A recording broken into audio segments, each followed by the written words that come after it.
Hello everybody! So for today's video, isasama ko kayo sa bago namin na-discover na kafehan at pang Instagrammable na picture guys. Napaka-aesthetic niya. So ayun nga, nandito na tayo at pumasok tayo dito sa cafe na to. At ito ay pinakabago sa Bakakay area lang na matatagpuan. Sakto lang yung place, hindi siya ganun kalawak or kalaki. Pero worth it siya kasi super cozy lang talaga ng mga ano niya dito, tambayan.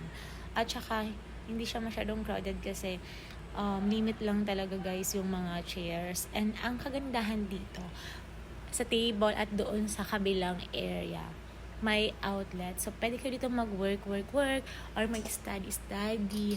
Napakaganda kasi ang ganda ng mga interior design ng cafe na to.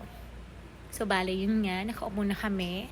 Kasama namin yung pinsan ko. So, yan. Hi, Kas. Siya ang nabibit-bit ko pagpabakaka. At nagkataon yung asawa ko, kasama ko for the go din siya. Hindi siya busy. So, ayan nga.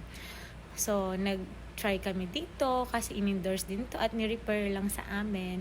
Hinanap namin to. So guys, sa mga pupunta dito, payo ko lang na ingat-ingat lang kasi medyo masikip din yung daan ng papasok. So, yon, and worth it naman yung pagbili at pagkain nyo dito kasi masarap yung shrimp pasta aglio olio. The best yon. And then the Spanish latte also sakto lang. Pero yung tiramisu cafe, bet. Super perfect for me. So, yan lang. Thank you.